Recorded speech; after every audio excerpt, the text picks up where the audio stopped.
രക്തദാനത്തിന് അർഹരായവരും അനർഹരായവരും ആരാണ് എന്ന് ഒരു ചോദ്യം.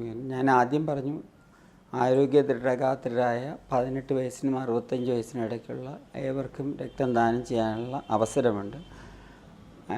പക്ഷേ ചില സന്ദർഭങ്ങളിൽ അത് മാറ്റി നിർത്തേണ്ടി വരും. അതിന് മാറ്റി നിർത്തുന്നത് താൽക്കാലികമായിട്ടോ സ്ഥിരമായിട്ടോ മാറ്റി നിർത്താറുണ്ട്. താൽക്കാലികമായി മാറ്റി നിർത്തുന്ന സന്ദർഭങ്ങളും സ്ഥിരമായിട്ട് മാറ്റി നിർത്തുന്ന സന്ദർഭങ്ങൾ രണ്ടും നമ്മുടെ ചോദ്യാവലിയിൽ പ്രത്യേകം പറഞ്ഞിട്ടുണ്ട്.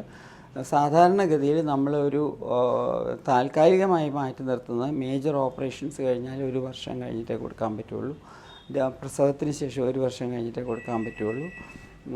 പിന്നെ ഇമ്മ്യൂണൈസേഷൻസ് ഇഞ്ചെക്ഷൻസ് എടുത്തു കഴിഞ്ഞാൽ നമ്മൾ അഗൈൻ പേപ്പട്ടി വിഷത്തിനുള്ള കുത്തിവയ്പ്പ് എടുത്തു കഴിഞ്ഞാൽ 1 വർഷം കഴിഞ്ഞിട്ടേ കൊടുക്കാൻ പറ്റുള്ളൂ. ടെറ്റനസ് ടോക്സോയിഡ് എടുത്തു കഴിഞ്ഞാൽ 1 ആഴ്ച കഴിഞ്ഞിട്ടേ കൊടുക്കാൻ പറ്റുള്ളൂ. അപ്പോൾ അങ്ങനെ ടെമ്പററി ഡെഫറൽ താൽക്കാലികമായിട്ട് മാറ്റി നിർത്തുന്ന സന്ദർഭങ്ങളുണ്ട്, സ്ഥിരമായിട്ട് മാറ്റി നിർത്തുന്ന സന്ദർഭങ്ങളുണ്ട്. ഇപ്പോൾ ജോണ്ടിസ് വന്നു കഴിഞ്ഞാലും പിന്നെ ജോണ്ടിസ് കോണ്ടാക്റ്റ് ഉണ്ടെങ്കിൽ നമ്മൾ 3 വർഷത്തേക്ക് മാറ്റും. മലേറിയ ഉള്ള നാട്ടിൽ പോയിട്ട് വന്നാലും 3 വർഷത്തേക്ക് മാറ്റി. അതെല്ലാം താൽക്കാലികമായിട്ട് മാറ്റി നിർത്തും.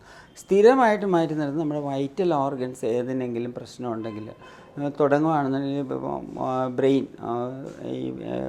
നമ്മൾ ഭ്രാന്തുള്ളവർക്ക് ബ്രെയിൻ അല്ലെങ്കിൽ എൻസെഫലൈറ്റിസ്, ബ്രെയിൻ ഇൻഫ്ലമേഷനുള്ള അങ്ങനെയുള്ള വൈറ്റൽ ഓർഗൻ ആർക്കും സ്ഥിരമായിട്ട് മാറ്റി നിർത്തും. ഹൃദ്രോഗമുള്ളവരെ സ്ഥിരമായിട്ട് മാറ്റി നിർത്തും.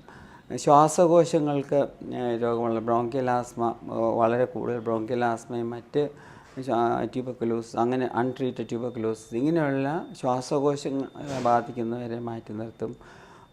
കരൾ രോഗങ്ങളുള്ളവരെ മാറ്റി നിർത്തും. അതുപോലെ തന്നെ കിഡ്നി രോഗങ്ങളുള്ളവരെ മാറ്റി നിർത്തും. ഇവരൊക്കെ സ്ഥിരമായിട്ട് നമ്മുടെ വൈറ്റൽ ഓർഗൻസ് അഫക്റ്റഡ് ആയിട്ടുള്ള എല്ലാവരെയും നമ്മൾ സ്ഥിരമായിട്ട് മാറ്റും. ക്യാൻസർ ബാധിച്ചിട്ടുള്ളവരെ സ്ഥിരമായിട്ട് മാറ്റി നിർത്തും. ഇങ്ങനെയുള്ളവരെല്ലാം പിന്നെ പോളിസൈത്തീമിയ, വീറ, ഹീമോഫീലിയ അങ്ങനെയുള്ള ബ്ലഡ് ആൻഡ് ബ്ലീഡിങ് ഡിസോർഡേഴ്സ് ഉള്ളവർക്കൊക്കെ സ്ഥിരമായിട്ട് നമ്മൾ ഒഴിവാക്കും. രക്തദാനത്തിന് സാധാരണ ഭയം പ്രധാനമായിട്ടും ഈ രക്തദാനം ചെയ്താൽ എന്തോ വലിയ ക്ഷീണം സംഭവിക്കും എന്നുള്ള ഒരു തോന്നലുണ്ട് പലർക്കും. അത് പക്ഷേ വളരെ വ്യത്യാസം വന്നിട്ടുണ്ട്. ഞാൻ എപ്പോഴും പറയാറുണ്ട്, ഞാൻ 20 കൊല്ലം മുമ്പ് എൻ്റെ ഒരു പാട്ട ഫിയറ്റ് വണ്ടിയിൽ പോയി 5 പേരെ എവിടെ തരാമെന്ന് പറഞ്ഞാലും ഇവിടെ കൊണ്ടുവന്ന് ബ്ലീഡ് ചെയ്ത് തിരിച്ച് കൊണ്ടുവിട്ടിരുന്നൊരു സന്ദർഭം ഉണ്ടായിരുന്നു 20 കൊല്ലം മുമ്പ്.